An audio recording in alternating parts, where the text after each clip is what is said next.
Welcome to this explainer. Today, we're tackling a seriously fun challenge for all you future elementary science teachers out there. We're diving right into thermodynamics, specifically making heat visible.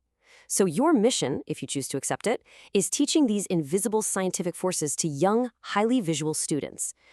How exactly do you explain something they can feel but can't actually hold or see? Well, today we're breaking down the essential mechanics of Competency 009B, covering heat energy processes. We're going to take the invisible and make it vividly, undeniably visible. Okay, let's dive right into this. To start off, I really want you to picture a mental split screen in your head featuring three totally relatable, everyday examples of heat transfer. So, on the left, we've got a metal spoon just resting in a hot cup of tea. Right in the middle, a pot of vigorously boiling water on a hot stove.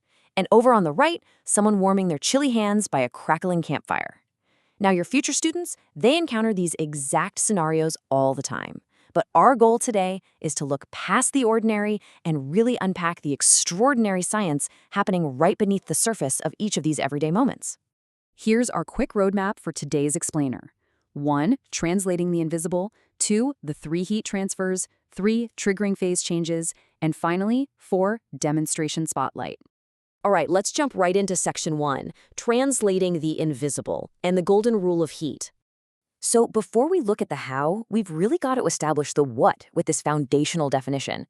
Heat, or thermal energy, is defined specifically as the movement of thermal energy from a warmer object to a cooler object. So the absolutely crucial point here is that directionality. Heat always moves from warmer to cooler.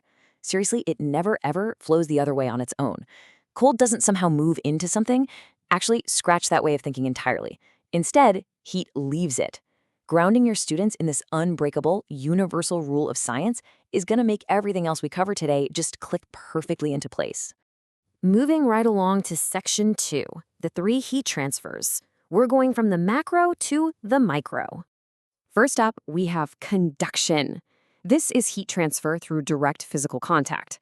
Let's revisit that first image from our opening split screen. You know, the metal spoon getting hot in a bowl of soup or that hot tea. The spoon is actually physically touching the hot liquid, and then your hand touches the spoon.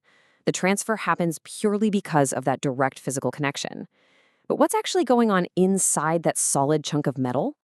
Well, zooming in on a microscopic view of that spoon, you'd see these tiny vibrating circles, the actual molecules of the metal. The heat from the soup makes the molecules at the bottom start vibrating frantically. And because they're packed so tightly together in a solid state, those vibrating molecules literally bump right into their neighbors, passing the energy directly up the handle. It's kind of like a giant microscopic game of dominoes transferring that energy straight up to your fingertips. Let's move to our next type and see how this builds. Next up is convection.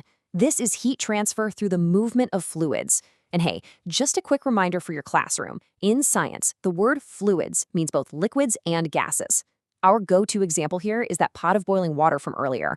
In this case, the water isn't just sitting still and vibrating like the solid spoon. The fluid itself is actively moving around, creating a physical current. To really visualize this for your students, picture color-coded arrows inside that boiling pot.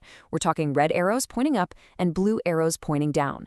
The water at the very bottom gets heated by the burner, it becomes less dense, and it naturally rises. So that's your hot red arrow moving on up. Then, as it hits the surface and cools off, it becomes denser and it sinks right back down. That's your cool blue arrow. This continuous circular flow of rising hot fluid and sinking cool fluid, that is convection. It's just a totally dynamic looping current of energy. And finally, we have radiation. This is heat transfer through electromagnetic waves across empty space. Let's bring up that final everyday example, warming your hands by a crackling fire. Your hands aren't actually touching the flames, so you know it's not conduction. And that warmth you feel radiating out sideways isn't just hot air rising, so it's not just convection either. This is heat traveling without relying on any physical matter at all. It can even travel through the complete vacuum of space. That's exactly how the sun warms our entire planet. And this brilliantly illustrates how you can use really simple visuals to explain some profoundly complex concepts. To represent radiation to your class, just picture wavy, outward-moving lines crossing that empty space between the fire and the hands. Those wavy lines, they represent the invisible electromagnetic energy. It completely bypasses the need for bumping molecules or flowing liquid currents. By giving your students these three distinct visual models, the vibrating neighbors, the circular arrows, and the wavy lines, you make the abstract beautifully, wonderfully concrete. Let's jump into Section 3, Triggering Phase Changes, where we'll explore the cause and effect of heat. Now, what's really interesting about this concept is the perfect mirror image of cause and effect. Think about the two sides of this process. On the adding heat side, we excite the molecules. This triggers melting, pushing matter from a solid state into a liquid state. Add even more heat to the mix, and you trigger evaporation or boiling, shifting that liquid into a gas. But then think about the flip side. When we remove heat, remembering our golden rule from earlier that heat is the thing that actually moves, we slow those molecules right down. Removing heat from a gas causes condensation, turning it back into a liquid. Remove even more heat, and you trigger freezing, locking that liquid down into a solid. It is just this perfectly balanced system of adding and removing thermal energy. All right, moving to our final section, number 4, Demonstration Spotlight. Let's talk about bringing this straight into your future classroom. I want to walk you through 3 highly actionable demonstrations derived directly from these concepts. Think of these as essential tools for your teaching arsenal. First up, use a simple convection box. This is basically a clear box with a heat source on one side and some smoke or incense introduced inside. Your students will get to physically see the smoke ride that invisible convection current, rising with the heat and sinking on the cool side. It literally brings those red and blue arrows to life. Second, take them outside to test the temperature differences of surfaces in the direct sun versus the shade. It's a fantastic, super tactile way to prove the power of solar radiation traveling through space. And finally, create a scavenger hunt. Have your students identify conduction, convection, and radiation happening right there in their own classroom environment. Like, is the heater blowing warm air? Boom, convection. Is a metal desk leg cold to the touch? Conduction.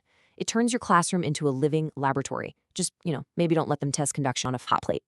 As a future educator, you have this absolutely incredible opportunity to reveal the hidden mechanics of the universe to your students. By giving them clear definitions, visual models, and fun hands-on demonstrations, you aren't just teaching them vocabulary words, you're giving them a whole new lens through which to see the world. So, my final question for you to ponder today is this: how will you spark a chain reaction of curiosity in your own classroom? Think about it. Thanks for joining me on this explainer, and honestly, I just can't wait to see the incredible teachers you're all going to become.